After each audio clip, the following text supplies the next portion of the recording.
Assalamualaikum warahmatullahi wabarakatuh. Salam sejahtera bagi kita semua. Saya Alfian Cahya Andrianto, mahasiswa dari Universitas Pamulang, Fakultas Ekonomi, Prodi Manajemen. Pada kesempatan kali ini, saya akan menjelaskan tentang penganggaran pribadi, penganggaran rumah tangga, dan penganggaran pengusaha atau investor. Kita masuk ke penganggaran pribadi. Nah, untuk penganggaran pribadi ini sebetulnya kembali pada diri kita masing-masing.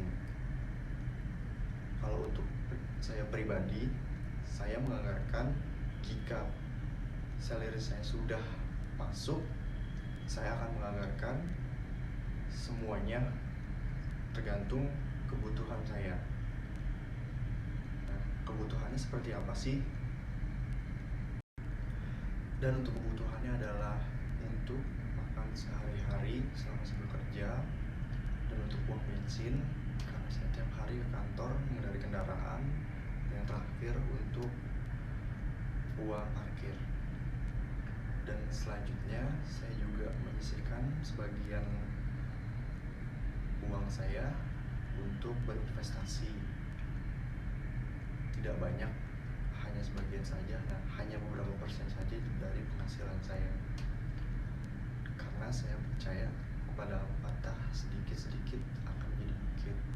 Dan yang terakhir adalah saya juga menyisihkan uang untuk ditabung, karena uang tabungan itu adalah untuk dana darurat sewaktu-waktu saya ada musibah atau saya sakit, saya bisa memakai dana tersebut.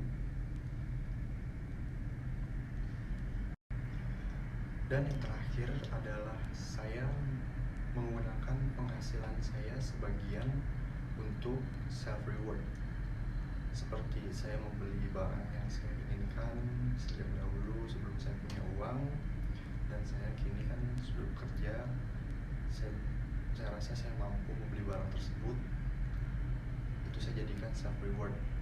Tapi self reward itu hanya untuk beberapa kali saja dalam 1 tahun. Jadi jangan terlalu sering untuk membeli self reward, apalagi tiap bulan, karena itu sama saja boros dalam menganggarkan keuangan pribadi. Oke, lanjut saja, kita langsung masuk ke penganggaran rumah tangga. Nanti akan ada narasumber, yaitu senior saya. Oke, kali ini saya sudah bersama narasumber sekaligus senior saya di kantor, yaitu salah satu staf finance, accounting, dan tax yang bernama Maraden Marpaung. Gimana kesibukan kali ini, Pak Paung? Ya, kali ini kita sibuk banget lah, apalagi mendekati closing, jadi banyak kerjaan, apalagi di tax, finance accounting itu kan selalu tiap hari itu selalu ada transaksi. Nah, kita selalu harus siap lah untuk standby untuk input transaksi itulah, itu aja. Ya, jadi intinya accounting itu full ya, padat jadwalnya ya? Betul, padat. Oke. Saya ingin tanya-tanya seputar budgeting. Boleh. Oke, langsung aja ya. Nah, menurut Bapak nih, seberapa penting penganggaran pribadi menurut Bapak sendiri? Oke, kalau untuk penganggaran pribadi itu sangat penting sekali. Kenapa? Karena kan semua pengeluaran dan pemasukan itu kan harus ada rencana dulu di awal ya. Penganggaran itu kan bagian dari rencana. Iya, jadi supaya tidak ada, maksudnya supaya kita tahu bahwa di saat di akhir kita terjadi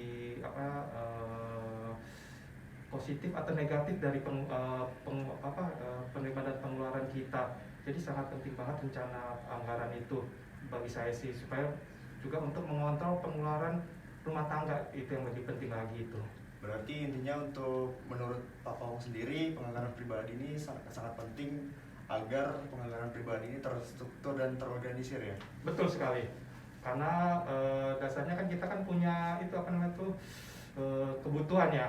nanti kalau kebutuhan kita, kalau tidak ada anggaran, kebutuhannya apa namanya itu lebih besar daripada yang kita terima, itu kan kita akan menghadapi namanya apa ya, defisit ya, itu ya, ke apa namanya itu, kekurangan ya, itu sih nggak, menurut saya sih. Oke, kita lanjut ke pertanyaan selanjutnya ya, Pak Paul. Boleh. Nah, untuk pertanyaan selanjutnya yaitu bagaimana memulai kebiasaan mengelola penganggaran pribadi menurut Bapak sendiri? Nih, setiap manusia itu kan pasti kan punya rencana, ya, cara dan rencana masing-masing kan. Jadi pada saat di awal tahun ini saya ngambil contoh dari pribadi saya sendiri ya. Itu pada saat gaji pendapatan bulanan lah. Pasti pada saat di tahun bulannya, waduh, saya punya rencana nih, saya pengen beli ini kan.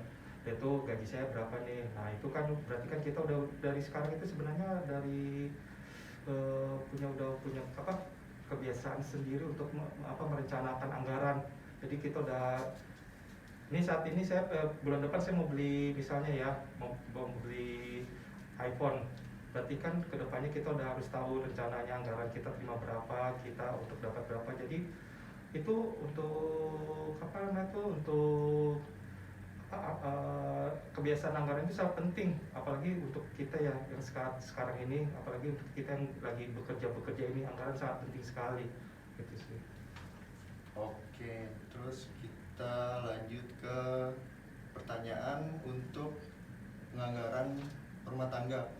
Karena Pak sendiri kan sebagai kepala keluarga nih, bagaimana cara mengaturnya? Ataukah untuk perlu berunding dulu dengan istri apa gimana?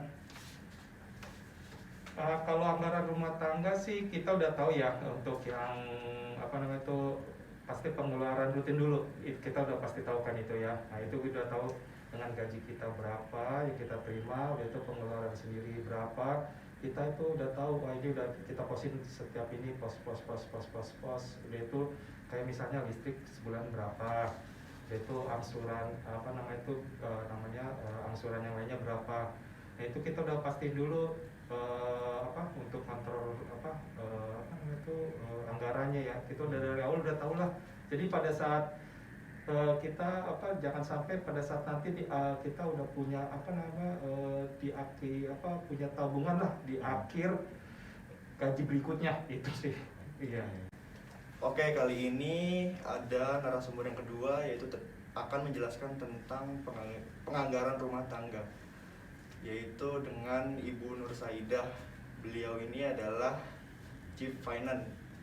Bagaimana kesibukan sekarang, Bu? Ya, saya sebagai seorang ibu juga, sebagai seorang istri, sebagai seorang karyawan juga. Kebetulan saya sebagai finance, ya sesuai dengan background saya sih, itu dari saya. Oke, untuk kali ini saya pengen tanya-tanya sedikit tentang penganggaran rumah tangga Ibu, boleh Bu? Boleh. Oke, kita langsung mulai aja Bu. Ya, siap. Pertanyaannya, bagaimana mengatur dan mengontrol pengeluaran rumah tangga Ibu? Kalau saya, bagaimana cara mengatur itu, jadi kalau kita itu harus disesuaikan dengan income. Jadi apa yang kita terima itu jangan sampai kita mengeluarkan lebih dari pemasukan. Itu makanya kita harus membuat suatu keseimbangan, dan kalau bisa itu kita coba untuk menyisihkan, ya isinya tabungan gitu ya. Jadi kalau saya itu biasanya pertama yang saya buat tuh semacam kayak budget. Jadi untuk berapa yang harus saya awal misalnya untuk kebutuhan pendidikan dulu, berapa yang tiap bulan saya bayarkan, berapa saya bayarkan listrik, terus sisanya itu ya yang kita ini adalah semacam kayak pengeluaran yang tidak terduga. Misalnya kita harus pergi jalan-jalan ke mall, atau sisanya lagi misalnya kita harus ya itu intinya kita harus punya yang harus kita sisihkan lah, semacam untuk pengeluaran yang tidak terduga, itu aja. Oke, berarti intinya itu untuk mengatur dan mengontrol harus balance ya Bu? Ya harus balance, artinya kita harus melihat dulu dari sisi pemasukan, jangan kita apa namanya besar pasak daripada tiangnya, itu namanya. Iya betul. Ah. Oke, kita lanjut ke pertanyaan kedua. Bagaimana Ibu mengatur kebutuhan di luar konsumsi pokok? Ya itu tadi saya bilang, kalau misalnya kita harus melihat dari pemasukan dulu. Kalau misalnya kita nih, kalau merasa kita pemasukannya kurang gitu ya, ya mau nggak mau kita bagaimana?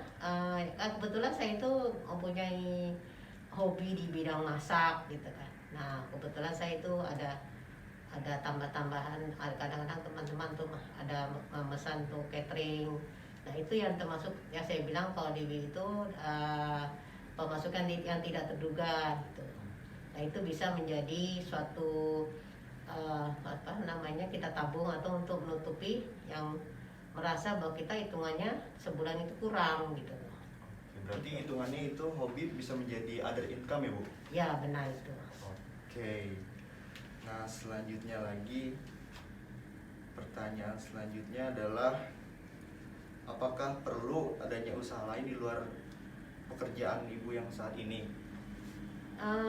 Intinya gini, bahwa kita itu bekerja di sebagai karyawan itu yang menjadi tolak ukur utama. Jadi itu adalah target kita. Itu harus kita memenuhi apa yang menjadi tanggung jawab kita. Nah di sisi lain, misalnya kita mempunyai semacam keahlian gitu, ingin ada mendapatkan pendapatan lain, ya itu nggak apa-apa. Tapi bukan menjadi target utama. Target utama kita adalah sebagai karyawan itu harus benar-benar bekerja sesuai apa yang menjadi tugas dan tanggung jawab kita, itu yang harus dikerjakan dulu. Oke. Nah selanjutnya nih pertanyaan terakhir nih Bu, apakah Ibu punya tabungan masa depan semacam investasi atau deposito dan lain-lain? Kalau investasi itu sebenarnya investasi itu kan ada yang berupa yang bisa dicairkan saat, atau investasi yang dicairkan di masa depan. Investasi itu bisa berupa aset, bisa berupa yang bisa dicairkan berupa deposito atau yang cepat dicairkan. Nah itu kalau berupa deposito ya pastinya ada, berupa tabungan itu juga ada, untuk asuransi anak-anak juga ada, alhamdulillah. Oke, berarti hitungannya itu deposito untuk jangka panjang ya Bu. Nah untuk yang tabungan itu berarti untuk sebagai dana darurat saja ya Bu? Iya benar itu. Jadi kita tuh kalau itu intinya sebelum kita melakukan sesuatu langkah, kita harus membuat suatu perencanaan. Perencanaan itu yaitu tadi kita harus membuat apa yang kita dapatkan itu. Kalau kita mau melakukan pengeluaran itu kita rencanakan dulu, kira-kira ini melebihi tidak gitu. Itu harus ditargetkan dulu. Oke, baik. Pertanyaannya sudah selesai. Makasih Bu Nur Saida. Iya. Oke. Sekian, terima kasih. Wassalamualaikum warahmatullahi wabarakatuh.